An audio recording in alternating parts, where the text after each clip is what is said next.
This is the Sunder C60 HE. You can get it from a website, sunderkeyboards.com, and it's a keyboard that I'm pretty excited about. The TLDR is that although this keyboard has a few small downsides that I will get to, on the whole, I think it does something that is quite new and impressive. It's also still fairly affordable, and it's also doing a thing that I've wanted for the longest time now. And to explain what really makes this keyboard unique, I gotta talk about the switches that go into this thing. So, a normal keyboard switch. That looks a little bit like this, and when you turn it around, you're going to see that there are these pins at the bottom. The whole point with the switch is that when you press it down, at some point, those two pins, they connect internally, and that's how electronic signals can go through, and that's how the keyboard can know that indeed a key is pressed. The switches that go into this thing, though, are not normal mechanical switches. No, they are magnetic switches. Here's the one that I use, and when you look at the bottom, there are no pins.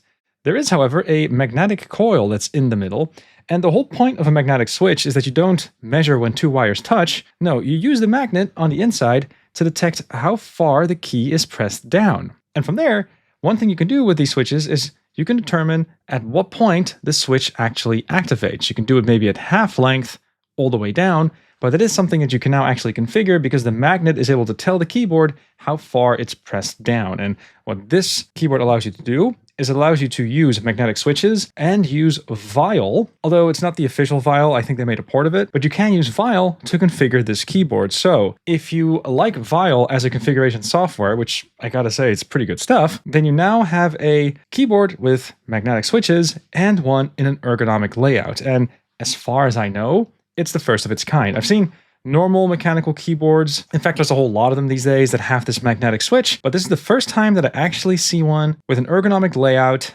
And on top of that, it's also really well done. Inside of this, there's a gasket mount, and there's also lots of foam to make sure the keyboard sounds really nice. And the thing that makes it so exciting for me, for the longest time, I like to use home row mods, and to explain what that does, normally if you have a key like J, for example, you can just tap it, or you can hold it down, and you can program the keyboard to interpret those signals differently. Just tapping could mean J, but maybe holding it down could mean Shift. And same thing with K, that can be K or Command, or L and Alt, or this key over here can also be Control if held down, and you can do that symmetrically, so you got Shift on both ends, Command, Alt, and Control when held down. Super cool. But the thing that was always just a little bit annoying with VIAL is that you have to configure the timing. How long do I have to keep something pressed down before it's actually triggered? I've always been able to configure it eventually, but it was always kind of a pain. On this keyboard, what I was able to do is I was able to say, well, take the normal actuation point, move it down a bunch, and just that one change made me not need to touch any of the timing configurations in VIAL. It just naturally works, because if I'm holding down a key, I'm holding it down all the way down. And that actuation point is something that you can configure in VIAL, which is something I briefly want to show. So what I'm going to do is I'm just going to connect to this keyboard. First wire goes into the left half, and then you get this short wire over here that allows you to connect both halves together. There we go. And I can now open up Chrome, and then I can show you what the configuration is like. Note, by the way, you don't go to the normal website. This is not vial.rocks. You go to vialheweb.vercel.app. This is a web app that I think the creator of this keyboard is maintaining. And when you connect and you select this keyboard, then you will see that there's this one tab on the side over here, which is the Hall Effects tab. And that tab is not standard. That is something that is, I think, very bespoke to this keyboard. What you can do from here is you can go to each individual key. You can set the actuation points to be someplace else. You can choose to apply maybe a different actuation point for one specific key. And that means that going forward, in this case, the E key that I just configured, that would actuate a lot quicker. And actually, let's make this a bit extreme. So let's set the actuation point for W to be 3 millimeters. And let's set this one to be quite early, like really early. And if I run out to use this keycap to see if I can press both down at roughly the same time, then you're always going to see E and then W, because E actuates a whole lot quicker than W. EW, EW, EW. There you go. This is because of the actuation point setting. I'm going to go back now and set everything to 2.5. So what you can do is you can set 2.5 over here, and instead of clicking apply, you click apply to all, and that's just going to change the actuation point for all the keys in one fell swoop. One other thing that you can also do, by the way, you can buy different kinds of these magnetic switches, and they all have different travel distances. So that is something that you can also configure. Another thing you can also do is you can set the sensitivity. That is to say, you can set a minimum distance that the key has to travel in order for it to trigger. Figuring out how to tune this is something that you're going to have to figure out for yourself, but that is also something that you can configure. As far as Hall effect configuration goes and stuff you could theoretically do with a Hall effect switch, one could argue that what you're able to configure here is on the limited side. If you were to take a keyboard like the Wooding keyboard, for example, then you can actually say per key, if I'm pressing it down, let's say 1 millimeter, then it will trigger this key command, but if I move it down further to 3 millimeters, it triggers something else. That amount of configuration is not possible, but the fact that you can configure the actuation points to your heart's content, that on its own, I would argue, is a big plus. I have found that to be more intuitive as far as configuring home room modifications goes, where you have to really press something down. I find that to be more intuitive than timing. From here though, it is VIAL as you're used to, so you can go to the key map. I have a tutorial on VIAL if that's something you're interested in. I'm not going to repeat myself too much here, but you can configure home row modifications. In this keyboard, I've got a mouse layer. So if you keep this key pressed down, you can see that I'm able to move the mouse around. I also have a sort of symbols layer that also has my arrow cluster.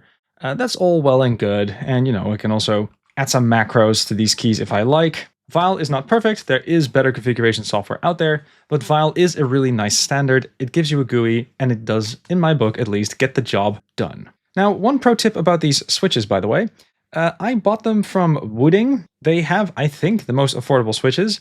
This cost me 20 euros. It was a full bucket of 70 switches. This keyboard only needs 60, so I think the body would cost you $230. Add maybe 20 more for the switches, then you're at 250. You would still need keycaps, but again, we are in a relatively affordable domain still, I would say. Another big plus of this keyboard, and I feel like it should be mentioned, is that the keyboard just sounds and feels awesome. The switches that I put in this are on the silent side, but because this keyboard itself, it's made out of a good chunk of metal, because it has so much mass, and because they have taken the effort of putting lots of dampening foam in there, you do get a satisfying sound profile out of it. And I'm just going to compare this modern Kyria keyboard, which is a nice keyboard, but if I start typing on it, it does feel a little bit hollow. Some of that might be the switch and the keycap, but in the end, it's also because there's barely any body on it. If I were to compare that to what I've got here, though,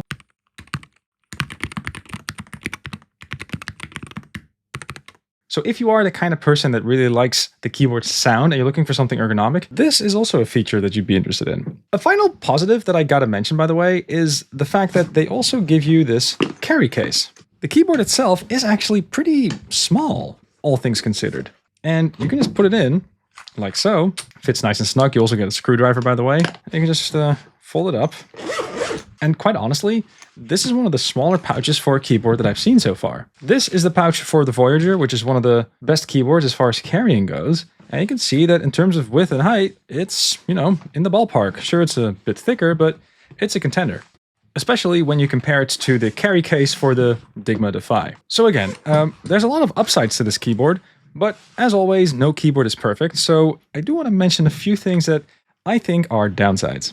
The first thing really is just a nitpick. When you get this keyboard, you have to actually unscrew it, take off the plate, then put the switches in, and then you have to screw everything back together again. This is not a keyboard where you can just take the keycaps off and remove the switches. The internals really have to click together nicely, so swapping the switches is something that you will need to take a little bit more time for. One point on that, you probably won't have to replace these switches anytime soon because magnetic switches, as far as I'm aware, they do tend to last a whole lot longer, if only because you cannot bend the switches by accident by putting them in. The other nitpick that I have is related to the cable that you get with it. So the cable does its job.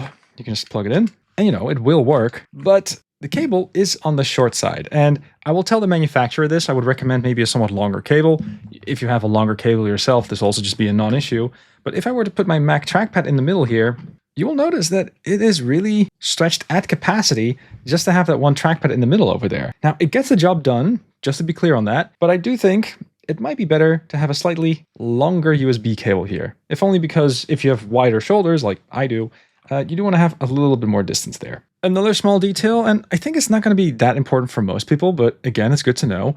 When I plug this in, you're going to notice that there are no LEDs. These are shine-through keycaps, so if there was an LED light coming from under it, you would see it. There's also no underglow, so if you are an RGB kind of person, just know that that's not in this board. But if I had to point out maybe the biggest, gripe that I have with this keyboard, and it's highly personal, it will be the fact that I've got somewhat large hands. So for me, the most comfortable thumb position would be on the outside over here. And then for me personally, it would have just been a little bit more comfortable if there was another key on the outside right there. And again, that's my hand size. I'm a tall Dutch guy, so my hands are also on the larger side. I can imagine that if you might have smaller hands, then the more comfortable resting position will be on the inside over here. And then, moving on the outside like that is a bit more natural. But especially this key on the inside all the way over there, that's just uncomfortable for me to reach. And frankly, this one over here is, doable, but it's a little bit awkward. This is my most comfortable position. I would prefer to have one on the outside here as well. If you were to do that, the board will also be larger and that would have other downsides. So